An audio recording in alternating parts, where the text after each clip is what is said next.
Birika tonyeze musanvu Radio 8 ewoma Masaka ne Chikomika tonyeze musanvu Radio 7 Bunyoro kwetuli Adam Kungu gegange program ekizongirizo 1-on-1 talk to your president bulirwa kubiri ne Honorable Hajj Muhammad Nsereko Hajj assalamu alaikum. Wa alaikum salam wa rahmatullahi. Tukwaniriza nate mbalamusiza mwenna mulinnya lya Mukama Katonda w'ekise kingi mbebaza mwenna gye mwetuusaako nsaba munsonyiwe ntuuse mu kikeerezi si enkola yange ebiseera ebisinga naye alhamdulillah Mungu ansobosezza okutuuka nsaasira mwenna abalwadde lwe naliko wano era nkiddamu nkikkaatiriza nagamba nti ebintu bibiri nti bw'oba tolina example gy'oyinza kusinziirako kuwa we twagala okulaga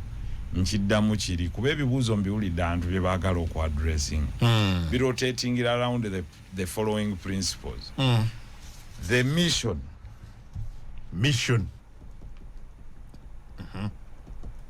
okitegeera then the strategy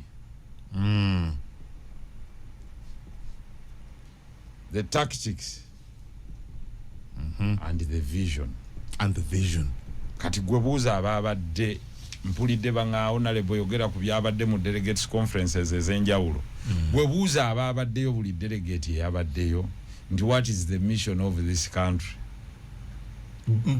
Walwen tabamiruka eri yabadde nene nnyo. They didn't even discuss anything to do with that. Barugadde nearly 20,000 members. But there is no mission. Bobabuza mission y'eggwanga. Mission kye ki mu Luganda? Tebagimanyi kwegamba kyekiruubirirwa kikyogenda kikyonoonya. Eggwanga lino eryaffe Uganda linoonya ki? What do we want? Because if you strike the mission, bw'ozimba mission, kitegeeza oleeta amapeesa agatuula mu eyo mission nti njagala kuwangula mupiira musatu muyimiriremu ono. First the broader vision ifenge eggwanga twagala okubeera eggwanga nga temulimu bantu baavu mu mwaka gwa 2036. Is it an achievable mission? Titiki tutandikirawa tutandikira ku bino. What is the mission? Nemusetinga mission okubeera nga tutambulira mu kututumula abantu abalina okutuukiriza bino nga tuteeka abantu okusinziira ku bumanyi bwabwe so saani akumanyi. Ekyokubiri kwe kuzimba demokrasiya ow'okulonda abantu abagwanidde. Mpulidde olinga aga parliament gazifuuse za kiboggwe n'abalonzi ba kiboggwe. Sibalo babaka bokka. Anti abalonzi bafaanana be balonda. So takyejjaamu. Gwalondo mbako w'ekiboggwe. Gwe gw'obeera ki? Nawe obeera wa kiboggwe. Gw'oba mugezi nnyo. Kakati abantu bagamba oyite yona lebo tubadde tusaba singa tufuna mmwe 10 mwe nga bwe mwalondaani. Nfakudonaga nti baagala osigale mu parliament. Nkugambye nti kungu nsigaleyo nkoleyo ki ndi omu mu 520. Goyogera naye byoyogera naye tabitegeera ayayuya bwayuya bwe bamuwa ssente alonda bulonzi. Naye mulonzi 100% you'll die of stress. Kubanga gwoli naye yalikuwa backup. Nali mu parliament nenjogera ku kiri atabaala kye kirya ne yasigadde ewaka ne mbagamba 12 taxis banna Uganda naye ekigenda okuva mu ekyo yensinga buli omu takyasobola kukola. Ndi wano nkoona kagatto nseka okuba gudikudde. Nagamba ekintu kimu ekisooka owa boda alya kuwa dduuka kuba gwavuga. Ow'edduuka omusolo bwe gwekanama naggala w'edduuka owa boda talina gwakola ki? Afumba emmere agifumbira owa boda omukyala atambuza emmere nkulaga ikonomiyo afumba emmere ya restaurant bano abatambuza emmere mu Kinnamwandu kwa Arua Park agitambuliza owa boda n'agitambuliza avuga gundi bizine ebireeta ebintu zino zifuso n'ebirala n'obumotoka obwo butambuza ebintu n'agitambuliza nnyini dduuka n'agitambuliza agisiimula abazze okukola nga basiimula n'agitambuliza n'abazze okukuuma eddembe mu kitundu. otegera kigamba nti the economy is an ecosystem eringa muntu nti eriiso bwe lirwala n'okugulu kuba tekukyatambula kubanga oba onafuye so toyinza kugamba nti onyigirizeeko omu mu isolation bw'onyigiriza omu neenoono omulala afuna side effect. Kakati saasira omwana w'omuddugavu ono abuuzizza ebibuuzo bino waliwo agambye honorable alternatives eziriwa nja kuzikubuulira naye in the meantime sooka omanye twandibadde what would be our vision as a nation. Twagala ki kwolesebwa ki kwe tulina okuba nako okwawamu tumanyire ddala nti ayagala eggwanga nga liringa bw'onoga nti twagala okwefaananyirizaamu eggwanga kyenva mbagamba Singapore oba oyagala Taiwan oba oyagala modo ya Dubai ye mwami Museveni modo gyatutunza modo ki gyatuguza kuba bw'oba ogamba ttiimu nti samba nga bano ye ayagala tufaanane ki ab'NRM bwe baatudde baagala tufaanane ki ekyo tebakirina sinawe nakirabye they lack a vision era bw'obabuuza nti alina vision bagamba twagiteresa mwami Museveni nimbu yalina vision era bw'omwopozinga nga baga vision bearer waffe omwopozinze ekyo kikyamu. Is it bad for an individual to have a vision, especially in the present way? Si kikyamu, but it should be a shared vision. Nkubuuziza gwe babuuze bakyazeeko wano n'aba bawagira obeera ne mwami Gashumba mukwano gwange wano mubuuze vision ya Uganda ki ajaga Uganda terina vision omuga kati okyawagira kiswahaba wange awagira omuntu omwami Museveni so to achieve what not in bad faith to achieve what kubanga oteeka okuwagira ekintu nga waliwo end goal. For every input there must be an output. Exactly, that's the principle. Everything thrown up must come down. Principle of gravity. Newton's law of gravity. Forces. Kakati njagala ombuulire omuntu eyakedde okutwala omwana ku ssomero amuteekamu investment input nga bwe nagibalira what is the output? Ate abaana bali ku street banoonya mirimu batunudde n'abazadde baabwe beetunuulidde bati gw'otaawa mulimu yavuga booda, owokubiri yeyeetondeddewo omulimu, owokusatu agenze bweru kugunoonya kubanga mu nsi ye emirimu tegikyalimu, abagirina bagenda okumutwala ku ssomero nga baamuwadde omulimu ng'alinda aguvaamu bagwa advertising atuddemu, era bagenda okugenda mu interviews bayita abantu nti byakuyisa mu kiyita mu lujja nga baga nti agundi baamuwadde dda. And you want to tell me nti abantu bakyayagala okuparticipating mu politics? Ekyo kibaleetedde okukyawa ebyobufuzi. Naye ate ne mbuulira abantu nti radio bwekubikira toyasanjase si yeyina omusango ayikalinga information eyita mbuyisi information until abantu baffe nga bayize okumanya kiri kye twabagamba, the vision, mission, strategic plan, tactics deployed in order to achieve that plan. Kyova olaba nti president akola cabinet nga bwasanze. Olye munnanga abuuza enguudo munnamasaka oba abaddewa obuuza zaabwerere taata, gw'obuuza programu yesi ya nguudo. Kankuwa ekyokulabirako kimu, abazungu bwe baamala okujja wano mu mwaka gwa 1800 nga 879 abamisa ne bakettera bannaabwe ne babagaa wano watoola. Bastanley ne bajja ne beefuula nti bazuula nti wano waliwo amazzi simanya baani ba John Speak ne baweereza obubaka obwo mu Royal Geographical Society, meaning the wealth in order to invest lies in information. Okumanya basooka kusindika bakessi ne baleeta abanaalungama emyoyo gyabwe bagenda okutwalako ebyabwe abaddugavu bawulizi b'enjiri abo nnyo. Era wagiranga oti nga ga kitabo kigamba nti toddangamu mukamaawo tuulooterere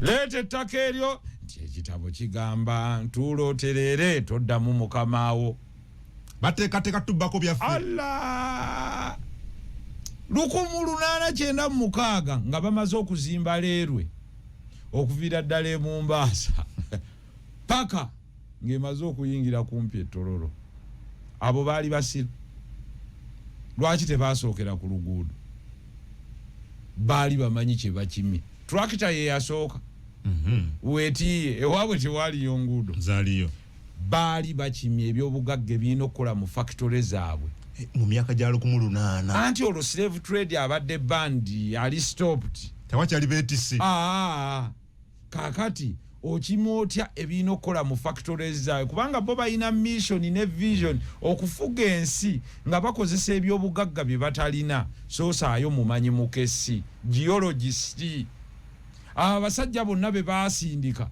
okuzuula ebyobugagga mu ttaka ebyali mu nsi zino teba explorer was a geologist ajja n'akola soil sampling n'aketta bye tulina Bwenere Maton Stanley azudde Lwenzooli kumba ali wali ali ne ba geologist bwe bayiikuula ettaka n'atunulako bw'ati n'aga wano copper waali atukolera ne cobalt naye tubijje tutya wano kakati evacuation nti sooka obasindikira abantu twebaze amanzi ne mune mapeera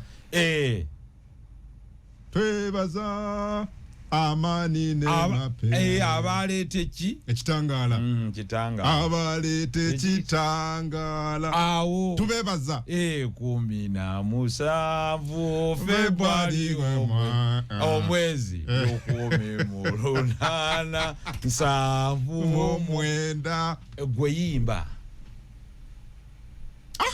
mapeera ne banne batema ekkubo go and pacify the minds ozifuule nga ziri comfortable okutulaba tebatulaba nga balabe tulese kigambo kya Katonda religion is a tool to control people it's a weapon because of subordinate weewaayo you ulira tofuuka bufuusi subordinate you don't reason abato kyerowoleza awo mukama n'agamba nti kino ne kino ne kino kakati gwe okulowooza you freeze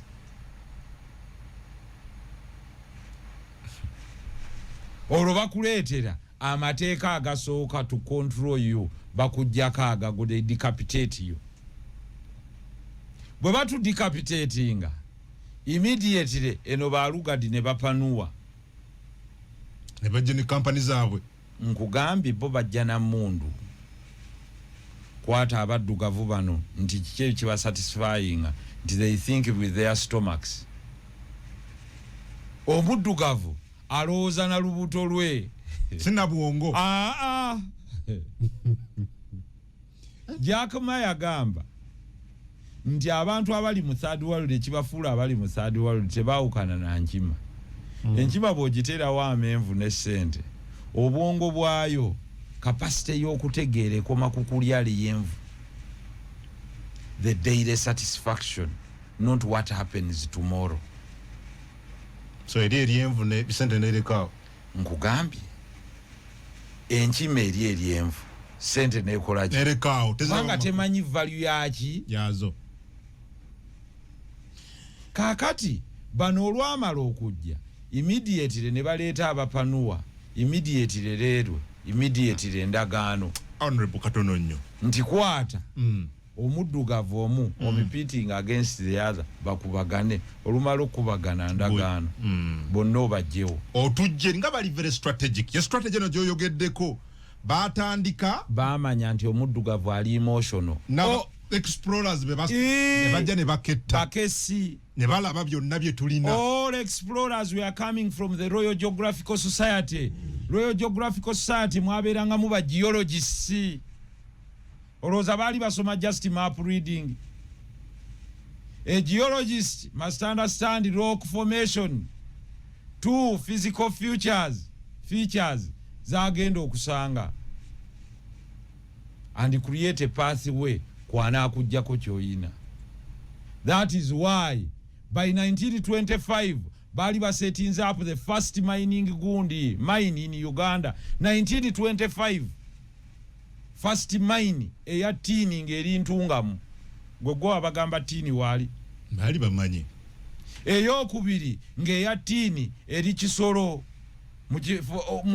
ngere erwaningibwa company yali abayindi n'abazungu bayita bijodolo kyemwajja bijodolo mugagga bijodolo bijodolo wekivaawo balina sente nyingi nnyo no money knowledge so bijodolo kyeki the biggest enemy omuddugavu gwayina butamanya basebo ne bamanya omuntu atamanyi kakati tini akyaliyo n'entungamu fe tumusimbako matooke anti tomanyi omuntu yenna ayagala okuteekako subjugation is to deny you knowledge abaana bano bonna bemulaba bawemula is just they are ignorant ayina kukozesa kyamanyi akuze bali ku muzigo taata awemula maama awemula muliraano awemula omusindisa awemula at the end of the day ajja kuzala muwemuzi ne boona omutwala mu America kiri toyinza kimujjamu morala alipuwa bankrupt kyekiri kyegamba nti abayina okulemberwa bwe bafuuka abakulembeze society eddira ddala emabega nkulaze eyayina vision ne mission ne strategy era ya deployinga tactically abantu abayina okukola nti bwe yali ajja okuzimba leero teyakwata abaddugavu temumanyi yagenda n'akima ba Indian coolies abajje Buyindi n'abaleeta wano kubanga leero yali yatuuka dde Buyindi n'abasuula mu nsolo bino bye mwasoma savo voi ensolo z'abalya era naye yazitambula yali muzungu mu myaka 6 Dr. Patterson eyazita mu myaka 6 1896 to 1901 myaka 5 nga bapanuye bakubyereerwe myaka ejo mu myaka 4 Uganda teyongerangako myaka 6 okuva independence Uganda teyongerangako yadde kilomita 5 ezaleero. You can imagine omuddugavu ono without a mission, with leaders that don't care, and with the population that reacts with the feelings. They think with their stomachs, not with their brain. They don't reason. Kyekiri kye nagambye nti it is not the quantity of people, si bungi bw'abantu. It is the quality. I think they can switch it. So it is the quality ey'abantu b'okola ki bakulembera. Abazungu abatono bajja wano ne bakulembera bannayuganda abangi kubanga basanga omuddugavu atategeera. You don't need many people to transform society. Myaka 5 gyokka abasajja bali babaza okuzimba railway eyo yonna 60 years later kilometers 200 twanjalangalo sina 200 kilometers 104 nga bazimaze ne stations nga kweziri. They were having a vision, they were having a mission. They needed immediately copper. Basooka ne balowooza nti yali ali Tororo, kumbe wa Musukuru Hills waliwo phosphates na limestone. Ne bapushinga harder, ne bagitwalira we Kasese. Lwaki tebagitwala Buweezu? Kubanga eri Kasese ye wali be bali beetaaga. What was on demand immediately was copper, cobalt, wolfram and tungsten. Basebo ne banyabo nga cobalt ino producing batteries batandise okuproducing emotoka. Nga bayingidde the world of electronics. Nga copper roads ezo ziteeka okubeera cathodes ino zijja muno osalamu roads immediately no ziteekamu mu masannyalaze mu bintu ebitambuza amasannyalaze, because the bulb had now been invented and we were in a power revolution. The world had evolved. Nga ya masannyalaze. Olwaleero Uganda enoonya bunoonya factory eroolinga mills. Kyenagambye nti eyo black man's curse kwe kubeera nga black man awemula amusinga okumanya kuba tamanyi. We've been brought up as a caste race. Omuddugavu ne bw'omusanga mu America era yali in the lower part of the apex. What went wrong? Whereas we've been placed in an area esinga ebyobugagga. Musajja kyava yagamba nti abasajja basatu bagendera Mukama Katonda. Omuzungu, muyindi mu China n'omuddugavu. Tunalaba mubeeko buli omu kyasaba. Zungu bwe yatuuka n'agamba ssebo nsaba ompa amagezi nfugensi namugamba nkuwadde tambula. Nti ate muyindi mu China muwalabu nti nze ssebo mbadde nsaba ssente. Nange mbeere mu nsi nga nneeyagala nti naawe nkutadde. Nti ate gwe omuddugavu nti nze mperekeddeko bawerekere. Kwe kaye talina ddiini. Kwe kubonaabona kuno. N'akukwata n'akutuuza ebyobugagga by'ensi yonna we biri. G'ogaggawale.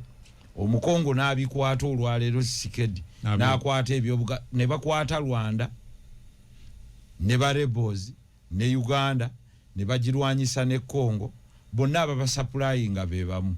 Bwe bamala ne bagamba mulwanye nnyo kakati gwe Congo okuprotectinga. Protection agreement. Tuwe ebyobugagga bya Congo 60%. Congo yabigabidde America. Nekikuzaayo kiri nti Lugard bwe bajja Kabalega bwa mounting resistance ne baga Buganda will protect you. Ne bakwata Buganda ne baji arminga ne kuba Kabalega bwe balo kuba Kabalega mu Bunyoro bonna babazingira bamu ne basuula Kabalega ne Mwanga babatwala ne bakasenga ebweru ne basayiningisa omwana omutenda gano Daudi Chwa ng'aliko ba regents who are thinking with their stomachs. Eranzo kusanga no nganti tinetaka lya Sapolo yali jjawa. Sapolo kagwa.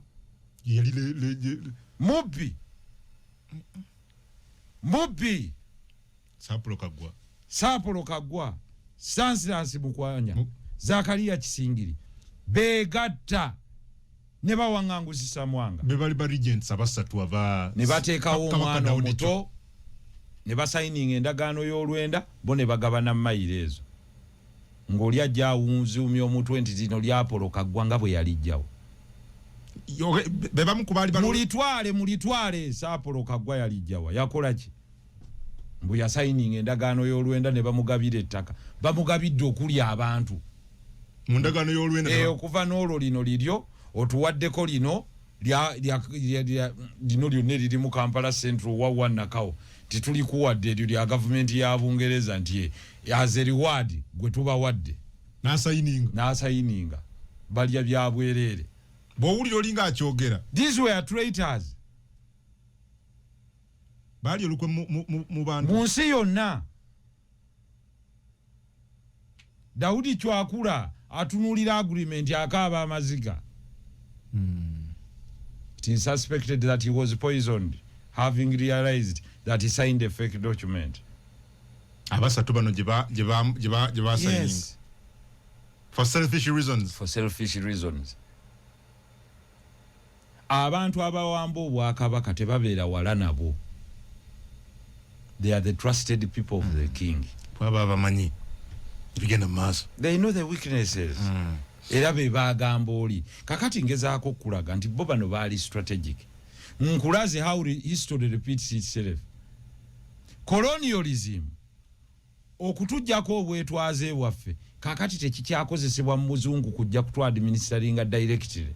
Akozesa abakulembeze b'abaddugavu abasiru oba abatategeera abayina obwongo obunafu aba thinking with their stomachs n'aba forcing okubajjako ebyobugagga byabwe bino ng'abakangisa omudumu gw'emmundu ne luli gwaliwo.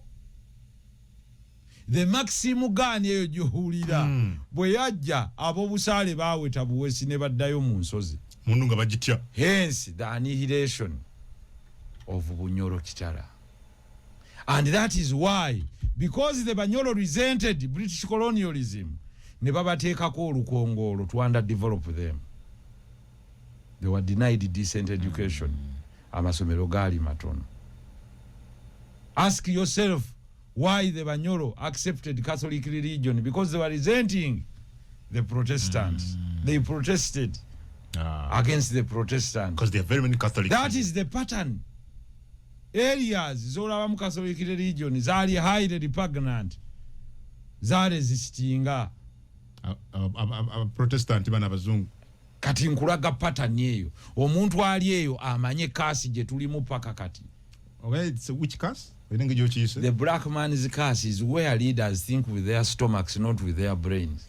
Yeah, kakati mbadde nnyonnyola abantu baffe nti kankuwe example lwaki omuddugavu lwaki nzirayo ku mission, vision, strategy ne tactics. Nti buli bwe mubeera ne mission eyawamu najja wano ne mbasomesa nti antiru nga tulabye eggwanga Uganda ne tukkaanya nti ffenna tuli ba shareholder nga Mwami Museveni n'ekibiina ekitufuga oba President Yoweri Kaguta Museveni n'ekibiina ekitufuga baweereza buweereza naye kati Munnayuganda bamulaganga gwe bakolera favor okumukulembera bwe tutyo bwe twatundibwa baapolo kaggwa olwaleero buli gw'osanga ne bw'aba weenaalemu omubuuza ng'omwana we amaze okusoma agenda kukola ki atandika kutaba kakati olwondera ki omuddugavu bamulese mu 1962 bamuwadde democracy nga tamumanyi kwe kwata enkima n'ogiwa wakati w'eryenvu ne ssente or giving a pig a golden ring nowe embizi empeta ya zaabu egayangaye tegimanyiimu value mu byo bye bino bye tufeesinga an ignorant society kankuweyo ekyokulabirako kimu n'okwata bannayuganda n'obajja wano n'obatuuza mu America n'okwata Abamerika n'obajjayo abazungu n'obatuuza mu Uganda bannayuganda batandika mu myaka 2 okusaba visa nga basaba okudda e Uganda bave mu America. Oh, really? It's definite. Ate bajje Uganda ngolo Uganda tanso okusinga America ani agenda okusavisinga lift eri buli kizimbe kumpi ekiwanvu kiriko lift mu America bani ba fire marshals kyenkulaga nti society ne bwojja muno abantu bonna n'obakwata n'obawummuza muli era bagwa era bw'okwata abantu miliyoni 5 abali e Singapore n'obajjayo nga tebalina kye balina n'obatuuza wano ate osanga ba Singaporeans boolese wano ba producing a trillion emu mu myaka 2 baddamu ne bazimba okuva ku zero ne bayisa Uganda kubanga bamanyi tu bayina mission bayina vision bayina strategy tebawa muntu best on ani akumanyi it is best ku kiki ky'osobola okukola n'oyina bumanyiririvu ki lulina li wano ne mbagamba nti nkulaza omuzungu ye bwe yajjawa mu myaka 5 ng'atambuza leero bwe yamanya nti kopa ali kirembe n'atambuza leero n'agituusa ekirembe ne batandika mu extractinga kopa ne cobalt okusavisinga electronic industry eyali ekuze nnyo ate era nga yali gwe tunuulira lwaki ensi etambulidde ku electronics gwe nooba ng'okusoma okusinga obukulu siwosize sira nti ensi ne bweba terina kya bugagga ng'esobola okuproducinga electronics nga bwe nabalaga wano luli ne nkugamba nti bwana kungu bwe tuba tetusobola kukola simu mwenna buli alina smartphone ali eyo ayinako cover it's made out of recycled plastic nti akacupa akabadde ak'amazzi bw'oka reinforcinga n'okateekako polythene n'akaveera okola phone cover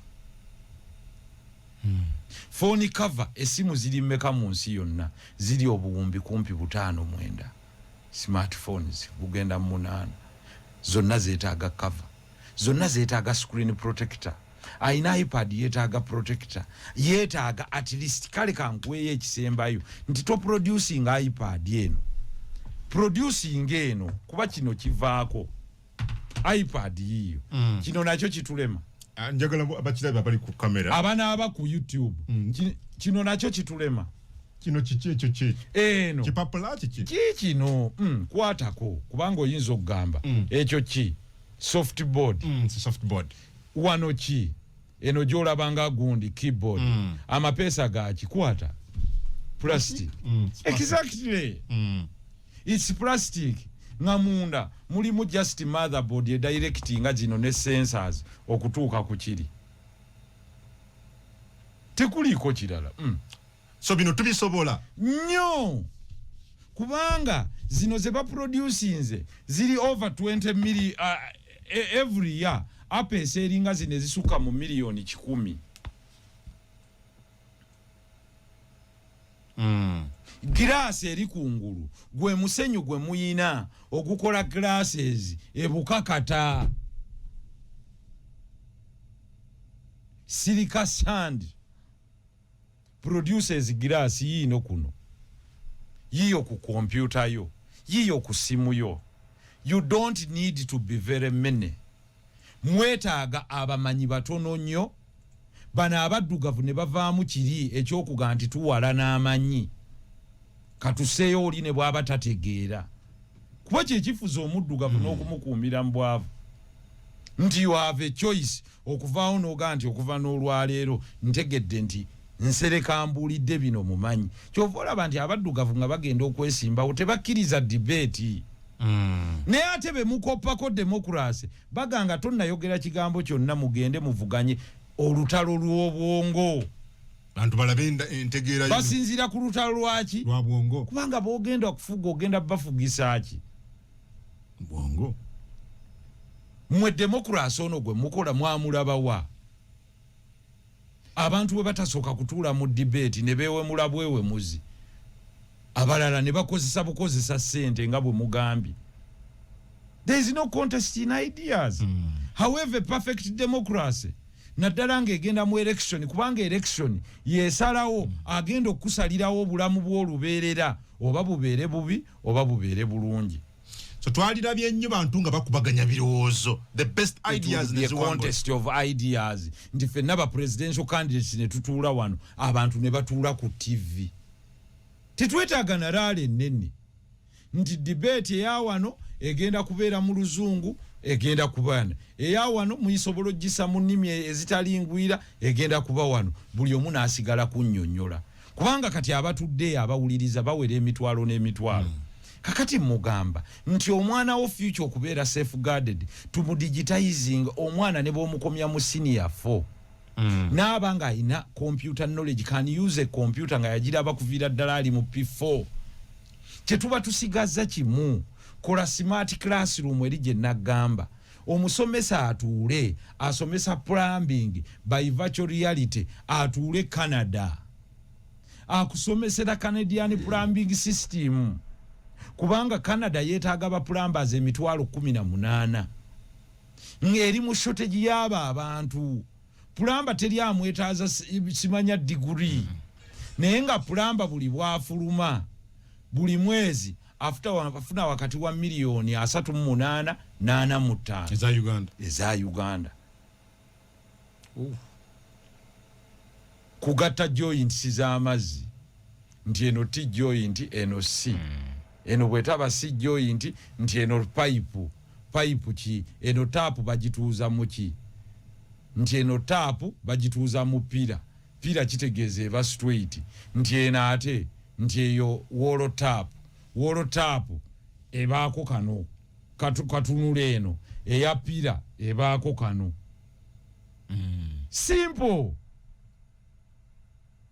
omwana oli musomesa British Columbia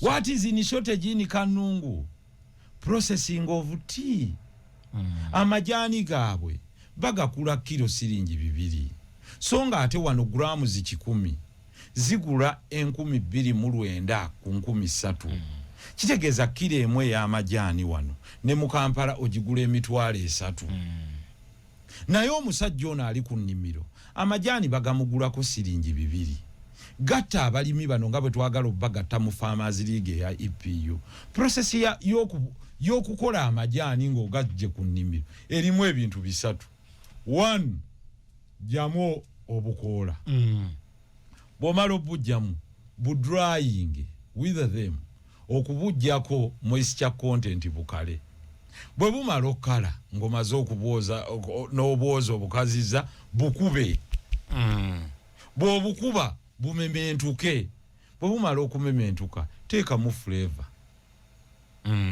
parkinga omuntu omujje ku siringi 2 omutuusiza ku siringi 1200 kilo ye olwo abalimi bagafunyemu kubanga buli lunaku omusajja ayinza okuvaayo ng'ajjayo kilo tugeze 30 naye mu kilo eza 3 omuwaddemu 2 buli kilo kitegeeza this government doesn't care naye ate n'osanga omujege Kanungu alima amajani ate asimbye layini ku bano kubanga bamudehumanizinga bamulaga nti tukolera favor. No, it's not a favor. Get these people, combine them at every sub-county, batelewo value addition. Bakwata amajani gaabwe. Oli amanye nti bagapima mu kilo, ne bagastoringa mu banka yaabwe. Because the issue, nti buli omu teyandikoze eki, teyandirirayinze ku majani makalu. Kakati amajani gano, bw'amala okugaleeta bateerewo dryer. Bw'omala okubateerawo dryer eno, mu kifo ky'okugakaliza. Ku musana mulujja ne mwantwanika ofe ku yes dryer eno egajjamu moisture eno yenna mu dakiika 10 nga bw'ono oteeka dryer eno drying enviiri gwemala negateeka kuli ne bagamulungu ne bagooza ne bagakubirira ne bamala ne bagakaza ne bateeka mu buveera ne bakuguza amajani from 200 shillings to 10,000 ku mutwalo gumu ng'aguliddemu kilo. Olina amanya nti nfulumya kilo 25 oba kilo 10 olunaku. Omuntu afulumya kilo 10 ng'abadde afunamu siringi mutwalo aba afunye sente mmeka. Nyigamu awo calculate. Kilo meka? 10 ku mutwalo ke kakadde kaki. Kaba kakadde kamu. Naye kakati afunamu siringi 2 ku kilo 10 afuna sente mmeka. 2 ku 10. Simitwale 2. There you go. That is what they call a transformational leader. Ate mwe museme chayogerako echa value addition. Anti value addition akyogerako bwogezi talina policy. Katika nkuweke ekyokulabirako kimu. Mwe Museveni yagante mu exporting raw mineral. Yes. Kyogera nnyo. Ezitali process. Asobola okumpa policy gye yaleeta mu parliament tugikubeko nyeeko ebirowoozo. Ku mineral gyayagala ebere complete. Vermiculite. Botamu exposing nga ali raw. Ayagala tumukolemu ki. Weekubireko mu ngalo omutu otudde ne cabinet efaanana bwetyo. No one can ask him. Thank you President Museveni. Oganye to exporting iron ore. In its raw form. Kankuwe simple example.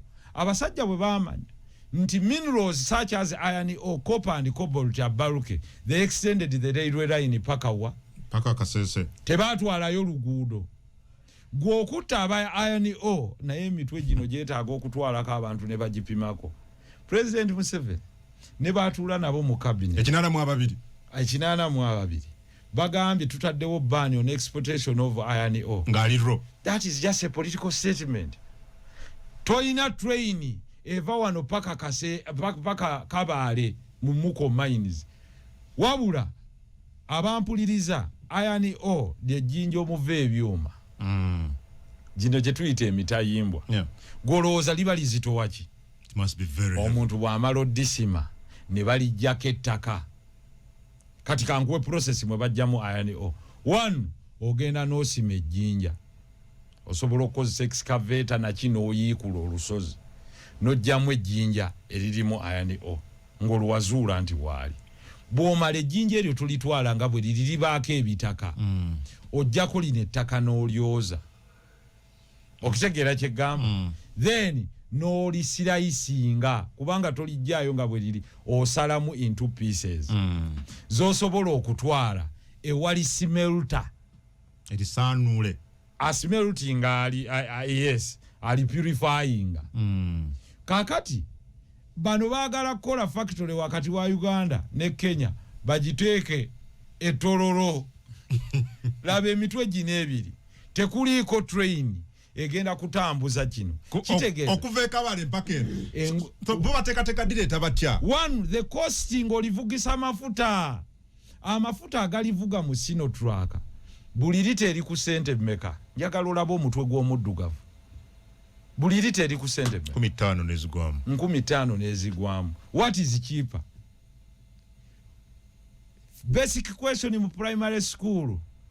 What is the cheapest means of transport? Railway transport.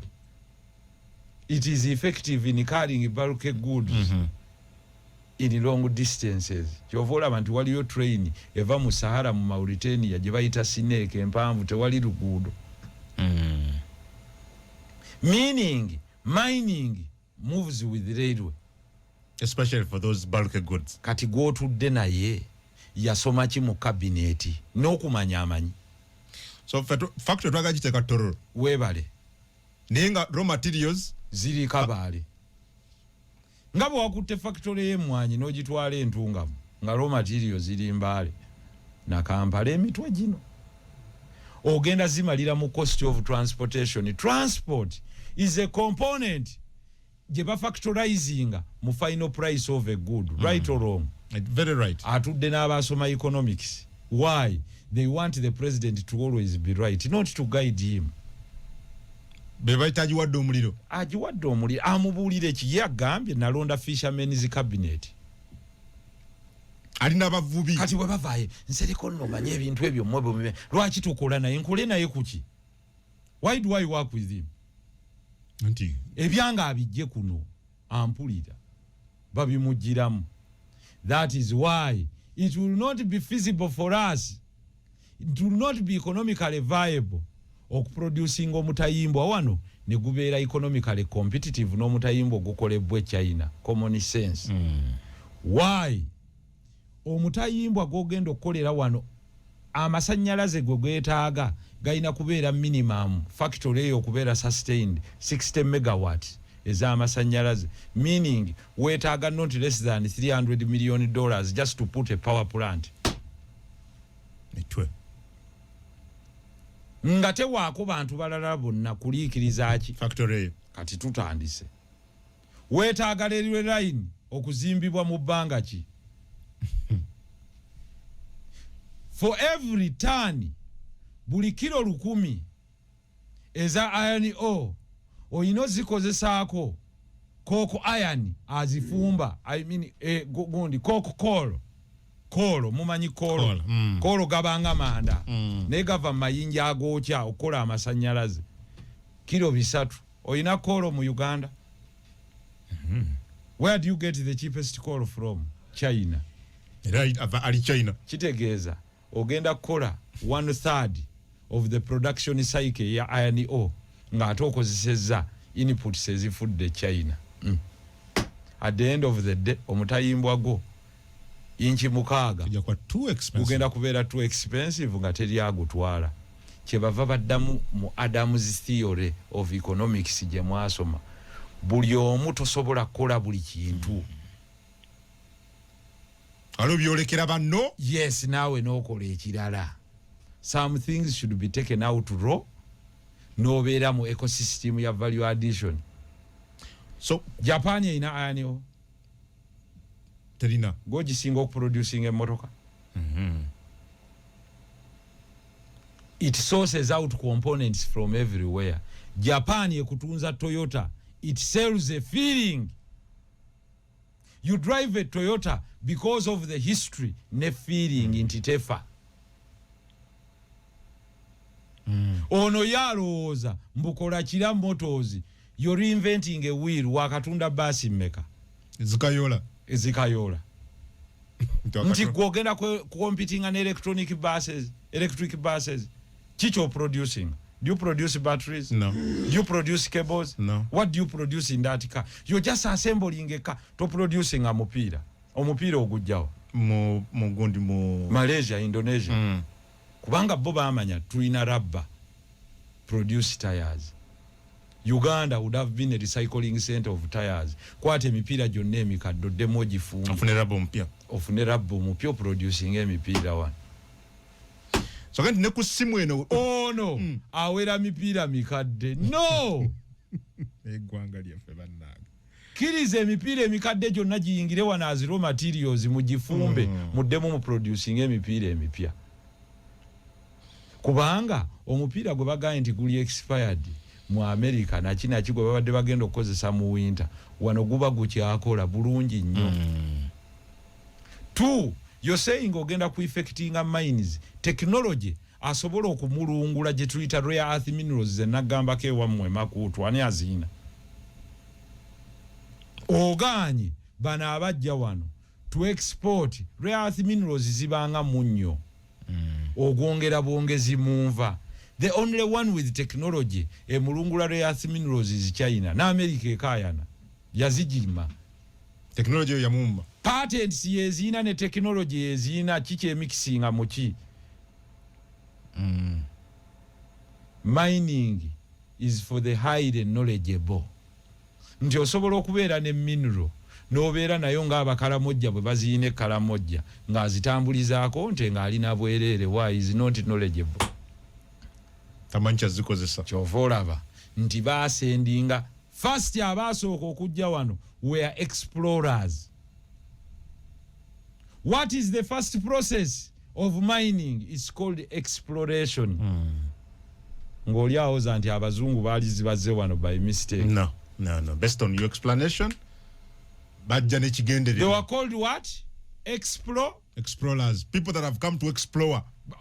They were not tourists. There's a difference between a tourist and a what? An explorer.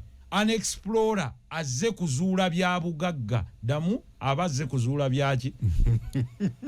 Abazze kuzuula bya bugagga. Era kyova olaba nti the first process in production naddala in the mining cycle is exploration. Kitegeeza baasindikanga ba geologisti.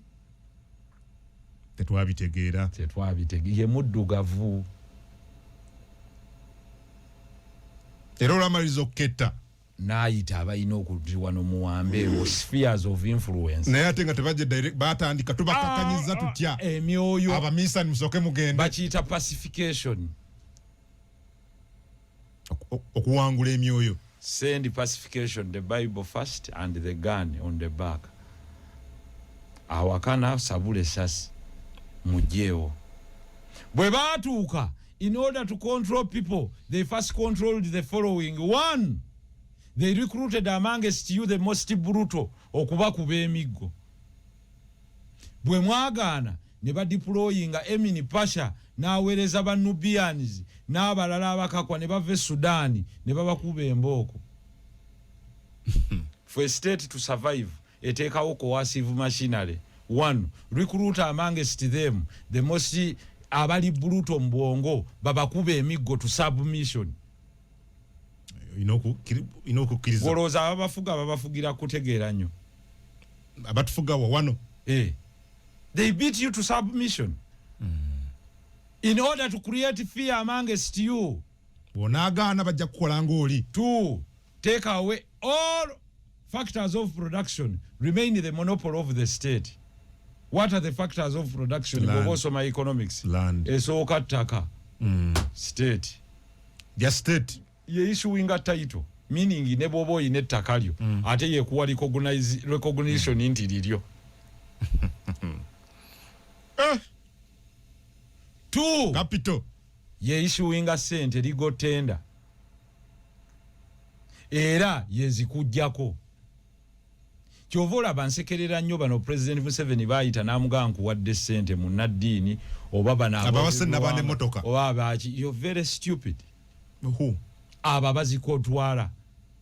Mbaliine President akuwadde ekirabo. Taba takuwadde ekirabo. Olwaleero President bwakeera n'akuwa miliyoni 10. Otuuka nammeka ewaka. Ng'oli mu Naddiini. Yenna naawe kennyini oba mobilizer. First, akuggyeko obwongo bwo obutegeera. Kubanga you're not loyal to your mind, you're loyal to his wills. Olwa kino kyakuwadde. Two, bw'omala ogenda zispendinga. Bw'ozispendinga, ya controlling ekigambo eki. Taxation. Kyovola nti President Museveni, credit him for having understood. Omuddugavu nti they think with their stomachs. Kwata muwe ssente gwe kati mbalira bonna be yawa ssente bali abayimbi. Abayimbi? Bonna kati tebamunoonya kubawandala. Why?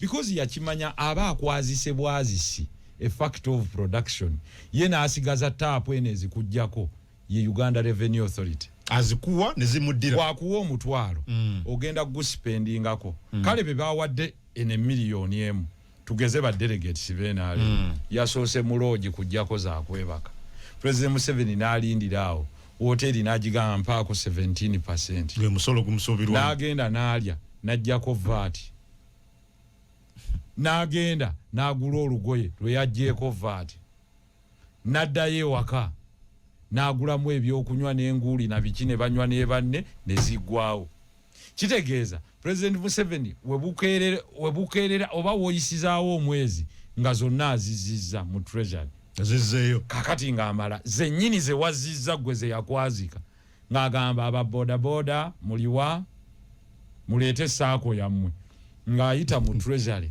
nga bajjayo obuwumbi bwennyini kati bwe yawola abeenaale mu conference ng'abukwata abuwaako ku basomesa abubaazikamu beewole bwe beewola remember muli abasomesa emitwalo 2 common sense shows it ne million emu tejja batuukako nga mujjamu million emu nga muddayo mu gispending nga agitaxingako ebitundu 7 ku buli 100 nga zze 7 nga azikwata nga gampulidde kaba ghetto ntie namwe muyina ebizibu basi mbawaddeyo obuwumbi 6 bawo obuwumbi 6 bali million 2 buli omu afunako emitwalo 6 nga n'eŋŋumi bwekola ki bweseka nga nazo zidda ng'ayita abayimbi mbawadde obuwumbi 6 obuwumbi 6 buno bwennyini bwe bwetooloola bali abayimbi 15,000 oba 12,000 katukkirize kati ku buwumbi 6 buli omu atwala ssente mmeka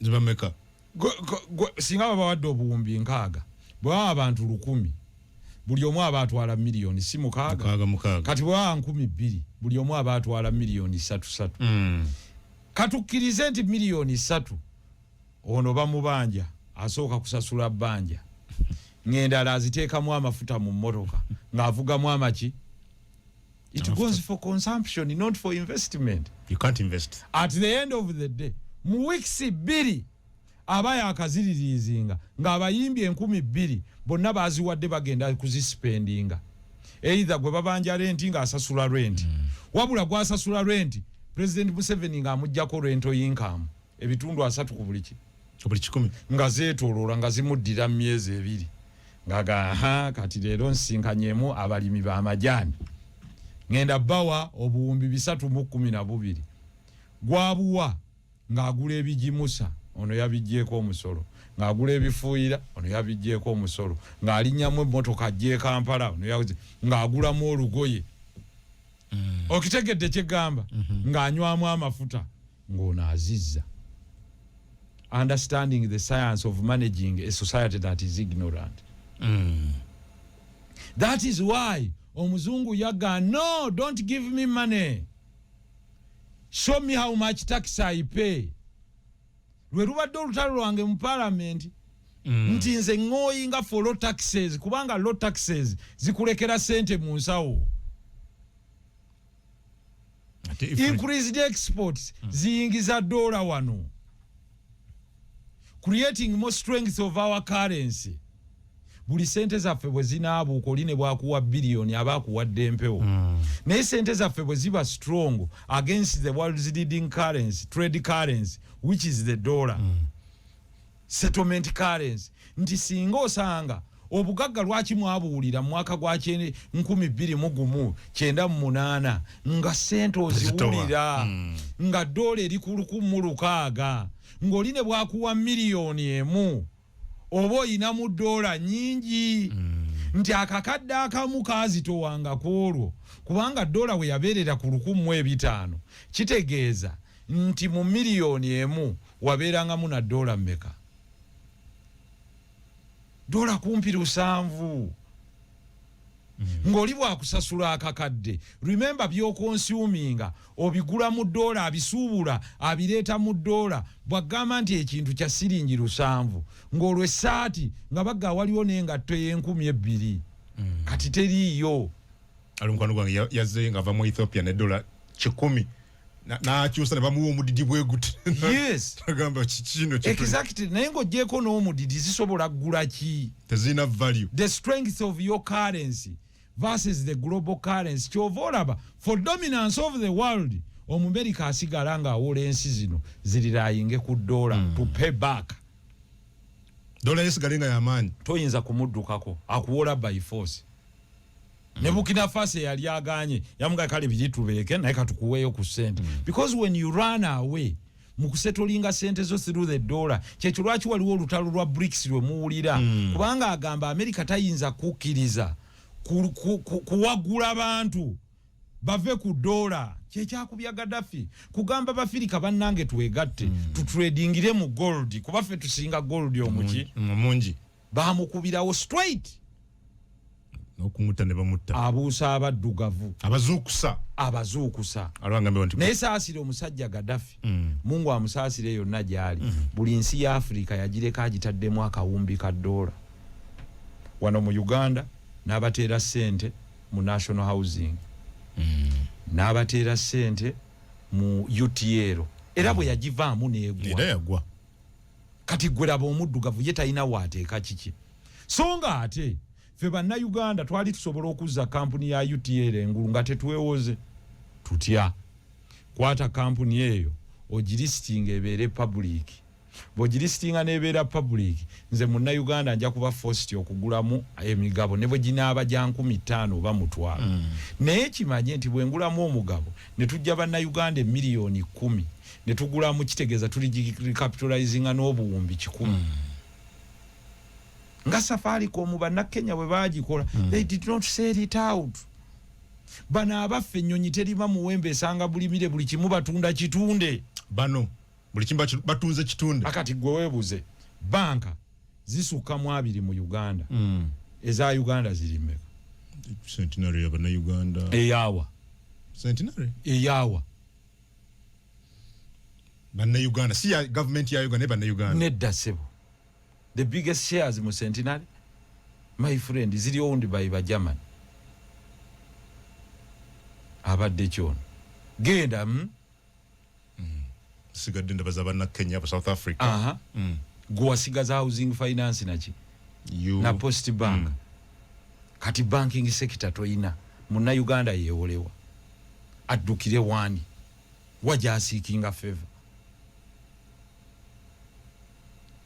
ate nosanga nga muna Uganda naye avuganya okwewola mu banka yemu ne government UCB twatunda ne mu byonna kati nzija ku munnansi mpamu eddakiika nga sinna nenya bali mpaye eddakiika tunuulira munnansi ono gwe bamaze okukola ebintu ebyo byonna n'amala n'agamba nti ye tafaayo ani amufuga onale bonsereko ebyobufuzi ebyo nze byantama ffe abasuubuzi temutuyingiza mu byabufuzi totegeera one political policy is going to collapse you twali eri mu parliament nga tulwanisa ifrisi nga abatukuba tutudde nabo no parliament olwaleero abasuubuzi musukka mu miliyoni 2 musobola okusala waakulembera eggwanga lino naye ate mmwe kennyini mwe muli babayisaamu akabbo mukwata ssente muzitwalira mu M7 abasuubuzi mu kibuga be bakutte ssente be bavujjirira NRM basasula emisolo nze njagala otunuulira omuddugavu ono I don't know why this muddugavu is cast terina afaayo kugamba tyabansireko oba ekibiina kyonna ekirala ekivuganya nti nyinayo emitwalo gyange 2 kangiweereze mubadde mutulwanirira naye njagala owulira olwaleero Uganda Revenue Authority yagambye bano wammanga nammwe mugenda kusasuza kye tuyita electronic fiscal reporting and invoicing ki solution IFRIS okuyisa mu byuma bikalimagezi okuproducinga receipt bababale akamu n'akasatu paka bwe banaabasuula mu business bagaseka abalala ulira bano wammanga ali mu mining ne quarrying ali mu kusima amayinja otunda musenyu oba oyasa mayinja mwe mubadde muga nsereko temutuleetera byabufuzi temutegeera naye mwenna bagenda banyiga paka bwe munaafuluma bwe munaddamu amagezi ali mu holoseero nze manyi badde ntunda bintu ku holoseero suubuza otunda amazzi n'aba amazzi oyina loogi ulira anze nsereko omanyi buloji bwange wano oyina restaurant ne bano ba mama gunja bemmere restaurant Real estate basajja mmwe musingira ddala okubeera abenkwe nnyo amanyi nzimbyeyo bukalina bwange buna ebyobufuzi bajja kunnyingirira bazze batuuse dda nvu nnyina obuyumba bw'abapangisa kati gwe kiisi nnyina buyumba bw'abapangisa rental income oyina okugaba lisiiti eriko ifurisi